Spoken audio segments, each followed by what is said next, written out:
Ya saben, chicos, anotar por favor lo más importante de lo que se va a proyectar.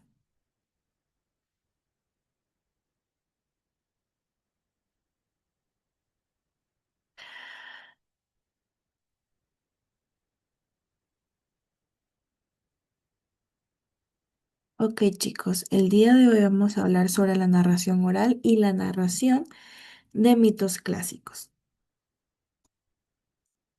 ¿Qué es la narración oral? La narración oral es una forma antigua y universal de transmitir historias, conocimientos y experiencias de persona a persona, de generación en generación, utilizando únicamente la palabra hablada como vehículo principal.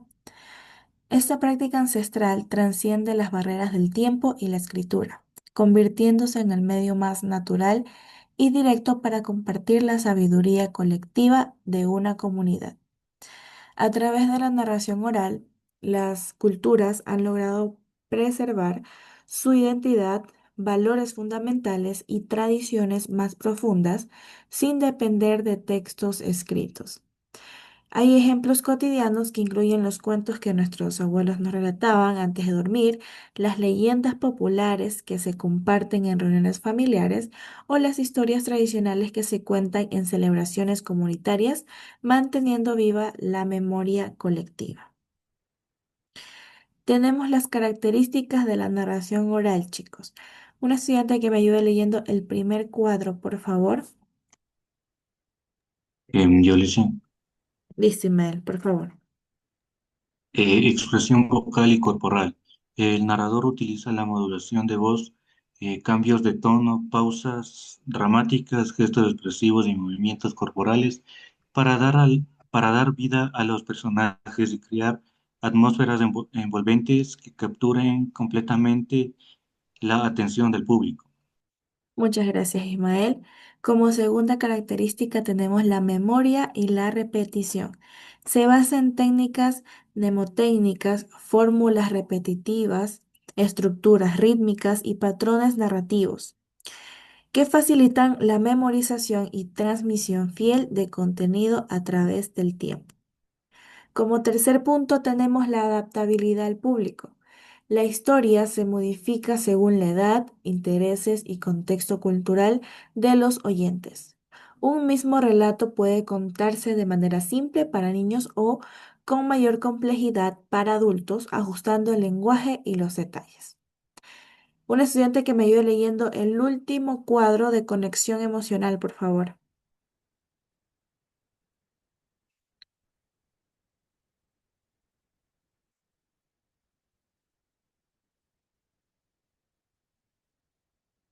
Chicos, participen, que esto es nota, por favor. Yo le ayudo leyendo la última. Muchas gracias, Ismael. Conexión emocional. Crea un vínculo directo y personal entre narrador y audiencia, generando una experiencia compartida única que fortalece los lazos comunitarios y y la identidad cultural del grupo. Muchas gracias, Ismael. Ok, continuando, ¿qué son los mitos clásicos? Los mitos clásicos son relatos sagrados fundacionales, son una transmisión cultural y ejemplos emblemáticos. Como relatos sagrados fundacionales, tenemos que los mitos clásicos son narrativas tradicionales que explican el origen del mundo, los fenómenos naturales, las instituciones sociales y los valores fundamentales de una civilización protagonizados por dioses, por héroes y criaturas extraordinarias. Como transmisión cultural, estos relatos funcionaban como vehículos de enseñanza moral y cultural, transmitiendo las creencias, normas sociales y la cosmovisión de civilizaciones como la griega, romana y otras culturas mediterráneas antiguas. También son ejemplos emblemáticos. Entre los más conocidos encontramos el mito de Prometeo, que roba el fuego para la humanidad, la historia de Ícaro y sus alas de cera, la caja de Pandora, y las aventuras de héroes como Perseo, Terceo y Hércules. La importancia de los mitos en la cultura. Funciones fundamentales de los mitos. Como primer punto son la explicación del mundo. Antes del desarrollo del método científico, los mitos proporcionaban respuestas a las grandes preguntas sobre el origen del universo, los fenómenos naturales y el propósito de la existencia humana. Como segundo punto tenemos la fundación de creencias. Establecían los sistemas de valores morales, éticos y religiosos que regían la conducta social, definiendo lo que estaba bien o mal según la cosmovisión de cada cultura. Inspiración artística. Han servido como fuente inagotable de inspiración para artistas, escritores, cineastas y creadores de todas las épocas desde la antigüedad hasta la cultura popular contemporánea. Tenemos un ejemplo del mito de Ícaro. Punto número uno, el encarcelamiento. Dédalo, el ingenioso arquitecto y su hijo Ícaro son encarcelados en el laberinto de Creta por rey Minos como castigo por ayudar a Terceo a escapar de Minotauro. Como segundo punto tenemos la ingeniosa solución que tuvo. Dédalo constituye alas artificiales usando plumas de aves y cera de abeja para él y su hijo, planeando escapar volando por encima de las murallas que lo mantienen prisionero. Como tercer punto, la advertencia paterna. Antes del vuelo, Dédalo advierte solemnemente a Ícaro que no vuele demasiado bajo, para evitar que las olas mojen las alas, ni demasiado alto para que el sol no derritiera la cera. Como cuarto punto, tenemos la desobediencia fatal. Embriagado por la sensación de volar, Ícaro ignora las advertencias de su padre y se eleva cada vez más alto, acercándose peligrosamente al sol hasta que la cera se derrite. Como quinto y último punto tenemos la caída y la lección. Ícaro cae al mar y muere ahogado. Su historia se convierte en una poderosa advertencia sobre los peligros de la arrogancia, la desobediencia y el exceso de confianza en las propias habilidades. Este mito enseña sobre la importancia de la moderación, el respeto a los consejos de los mayores y las consecuencias de desafiar los límites naturales del ser humano. Un estudiante que me ayude leyendo el ejemplo 2. Yo, profe. Gracias, Alejandro. Ayúdame, por favor. El origen de los males del mundo. Según la mitología griega, Pandora fue la primera mujer creada por los dioses como castigo para la humanidad después de que Prometeo robara el fuego divino. La creación de Pandora. Zeus ordena a Hefesto crear a Pandora, dotándola de belleza y curiosidad. Cada dios le otorga un don, pero también la maldice con una curiosidad insaciable. El regalo envenenado. Los dioses entregan a Pandora una caja, en realidad una jarra, con la estricta prohibición de abrirla jamás, sabiendo que su curiosidad la llevaría inevitablemente a desobedecerlos. La liberación de los males. Incapaz de resistir la tentación, Pandora abre la caja liberando todos los males al mundo, enfermedades, guerras, envidias, mentiras y sufrimientos que antes no existían. La esperanza permanece. Cuando Pandora cierra rápidamente la caja, solo queda dentro la esperanza, convirtiéndose en el último regalo de los dioses para ayudar a la humanidad a sobrellevar las adversidades. Gracias, Alejandro. Este mito explica poéticamente el origen del sufrimiento humano y nos enseña que sin importar cuán difíciles sean las circunstancias, siempre nos queda la esperanza como fuerza motriz para continuar adelante. Tenemos la narración oral en el aula. Hay actividades prácticas, beneficios educativos y proyectos escolares. Como actividades prácticas, la recreación de mitos, los estudiantes pueden elegir algún mito y lo adaptan a presentarlo oralmente, se incorporan gestos, cambios de voz y elementos temporales. Como beneficio educativo, genera un desarrollo integral. Esta metodología mejora múltiples competencias de manera simultánea y natural, lo cual fortalece la expresión oral y corporal, desarrolla la memoria y la concentración, amplía la comprensión cultural e histórica, fomenta la creatividad y confianza y mejora las habilidades de comunicación. Como proyecto escolar ejemplar, por ejemplo, un festival de mitos clásicos, cada estudiante debería investigar o adaptar y presentar algún mito diferente, lo cual pues debe tener una selección personalizada, una investigación histórica y cultural, una preparación de vestuario y una evaluación por pares y autoevaluación. Los mitos clásicos que se deben conocer son el Prometeo y el fuego. El titán Prometeo desafía a Zeus robando el fuego divino para entregárselo a la humanidad, simbolizando el regalo del conocimiento, la tecnología y la civilización. Como castigo, es encadenado a una roca donde un águila devora eternamente su hígado. Tenemos el mito de Perseo y Medusa. El héroe Perseo debe decapitar a Medusa, una de las tres górgonas cuya mirada convierte en piedra a quien la observe.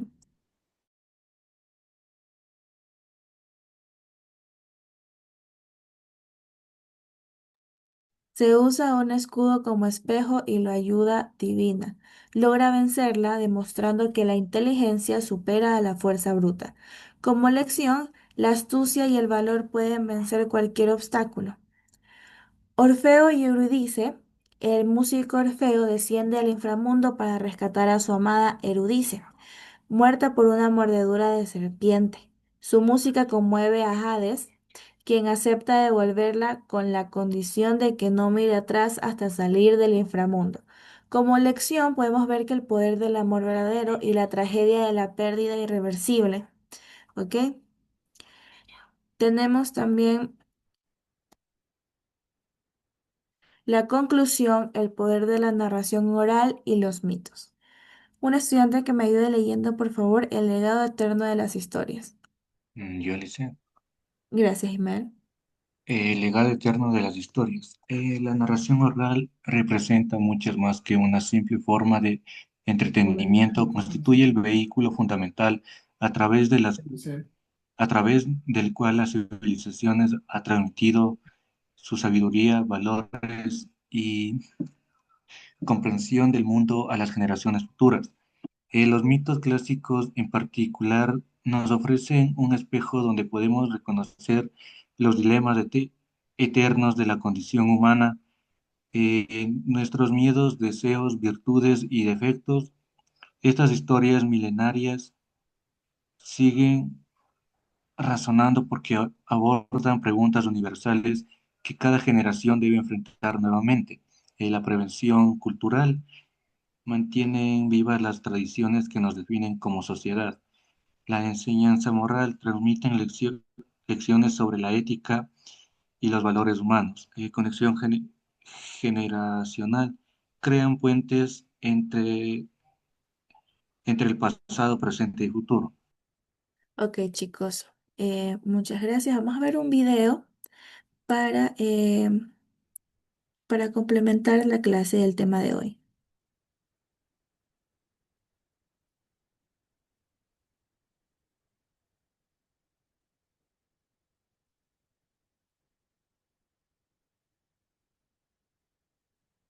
¿Qué es una narración? Una narración es el relato de hechos reales o imaginarios que le suceden a unos personajes en un lugar. La narración puede realizarse de forma escrita a mano, a computadora o realizar la narración de forma oral. Los personajes de una narración pueden ser personas. También pueden ser animales.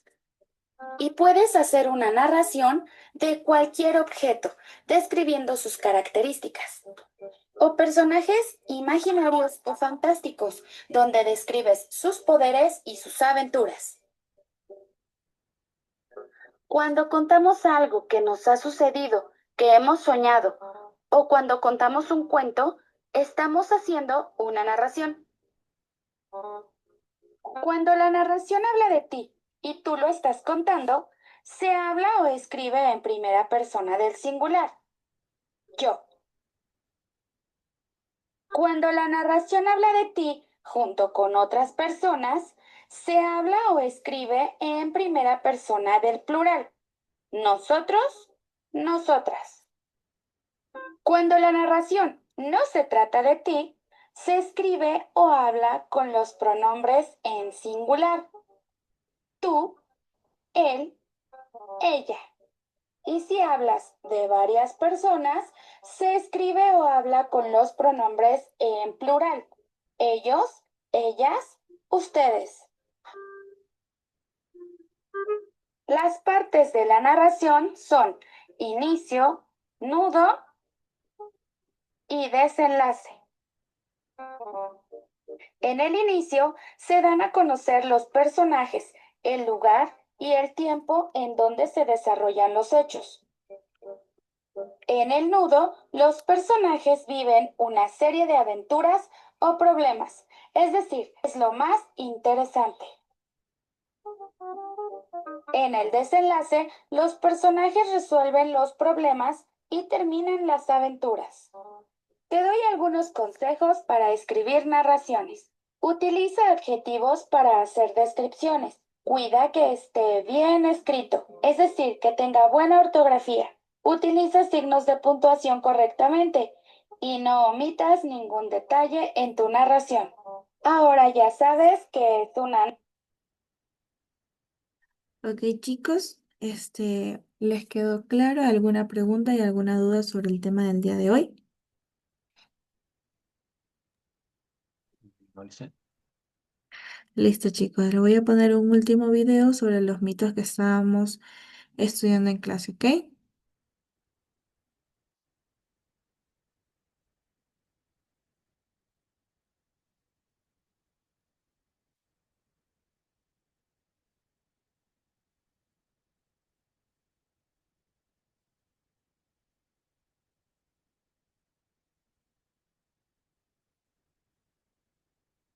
El mito.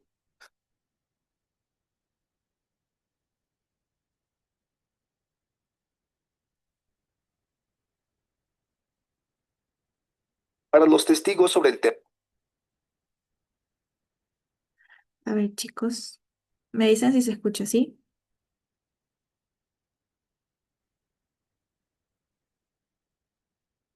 En la antigua Grecia mitológica, elevándose sobre Creta en las alas hechas de cera y plumas, Ícaro, hijo de Dédalo, desafió las leyes del humano y la naturaleza.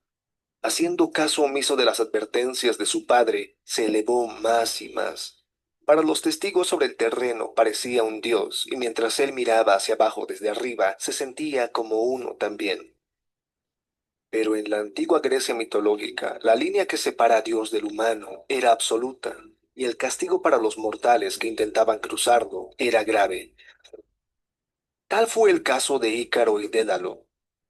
Años antes, Ícaro nació. Su padre Dédalo era muy bien considerado como un genio inventor, artesano y escultor en su tierra natal de Atenas. Él inventó la carpintería y todas las herramientas utilizadas para ello. Él diseñó la primera casa de baños y la primera pista de baile. Hizo esculturas tan realistas que Hércules las confundió con hombres reales. Aunque calificado y célebre, Dédalo era egoísta y celoso. Preocupado de que su sobrino era un artesano más hábil, Dédalo lo asesinó. Como castigo, Dédalo fue expulsado de Atenas y se dirigió a Creta. Precedido por su reputación, Dédalo fue recibido con los brazos abiertos por el rey Minos de Creta. Allí, en calidad de asesor técnico del palacio, Dédalo continuó empujando los límites. Para los hijos del rey hizo juguetes animados mecánicamente que parecían vivos. Inventó la vela y el mástil de los barcos, lo que dio a los humanos el control sobre el viento. Con cada creación, Dédalo desafiaba las limitaciones humanas que tenían hasta entonces separados a los mortales de los dioses, hasta que finalmente él las rompió. La esposa del rey Minos, Pasífae, había sido maldecida por el dios Poseidón a caer enamorada del preciado toro del rey. En virtud de este hechizo, le pidió a Dédalo que la ayudara a seducirlo. Con su característica audacia, accedió. Dédalo construyó una vaca hueca de madera tan realista que engañó al toro. Con Pasífae escondida dentro de la creación de Dédalo, ella concibió y dio a luz a un minotauro mitad humano, mitad toro. Esto, por supuesto, enfureció al rey, quien culpó a Dédalo por permitir una perversión tan horrible de la ley natural. Como castigo, Dédalo se vio obligado a construir un laberinto ineludible bajo el palacio para el Minotauro. Cuando se terminó, a continuación, Minos encarceló a Dédalo y a su único hijo, Ícaro, dentro de la parte superior de la torre más alta de la isla donde iban a permanecer el resto de sus vidas. Pero Dédalo era todavía un genio inventor. Mientras observaba las aves que rodeaban su prisión, los medios para escapar se hicieron evidentes. Él e Ícaro volarían lejos de su prisión, ya que solo las aves o los dioses podían hacerlo. Usando las plumas de los grupos que se posaban en la torre y la cera de las velas, Dédalo construyó dos pares de alas gigantes. Al atar las alas a su hijo Ícaro, le hizo una advertencia. Volar demasiado cerca del océano podría empapar las alas y hacerlas demasiado pesadas para su uso. Volar demasiado cerca del sol haría que el calor derritiera la cera y las alas se desintegraran. En cualquier caso, seguramente morirían. Por lo tanto, la clave para su fuga sería mantenerse en el medio. Con las instrucciones claras, ambos saltaron de la torre. Fueron los primeros mortales que volaron. Mientras que Dédalo se quedó cuidadosamente en la mitad, Ícaro se sintió abrumado con el éxtasis del vuelo y superado por la sensación de la energía divina que venía con él. Dédalo solo pudo observar con horror cómo Ícaro ascendía más y más alto, impotente para cambiar el fatal destino de su hijo. Cuando el calor del sol fundió la cera en sus alas, Ícaro cayó del cielo. Así como Dédalo había ignorado muchas veces las consecuencias de desafiar las leyes naturales de los humanos mortales al servicio de su ego, Ícaro también se dejó llevar por su propia arrogancia. Al final, ambos hombres pagaron muy caro salirse de la senda de la moderación. Ícaro con su vida y Dédalo con su pesar.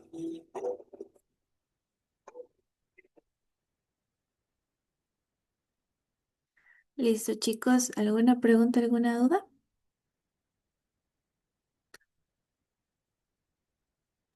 No, Lice. ¿Qué les pareció el video? ¿Algún mensaje que ustedes hayan captado acerca del video? Algo que les haya llamado la atención.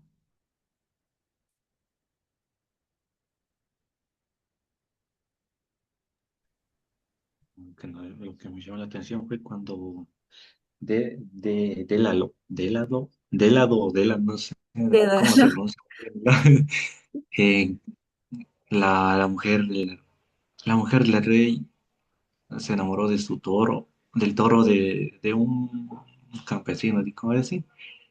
Y le dijo a Dédalo que haga una forma de una vaca y ella se metió dentro y ahí fue donde que ella tuvo un hijo, un minotauro. De ahí fue donde le encarceló a Ícaro y a Dédalo, le encarcelaron y pues pasó que hicieron unas alas y volaron y uno murió y el otro se quedó, no sé cómo podría decir eso. Se quedó con el pesar de haber perdido a su hijo. Sí, eso es. Sí, muy bien, Ismael. Bueno, chicos, ¿alguien más que tenga alguna acotación? Bueno, chicos, entonces espero que les haya quedado muy en claro el tema del día de hoy. Esto ha sido todo por la clase. Muchas gracias a los que participaron y a los que no participan. Por favor, las siguientes clases traten de participar porque estos son puntos, chicos, ¿ok? Bueno, chicos, muchísimas gracias a todos.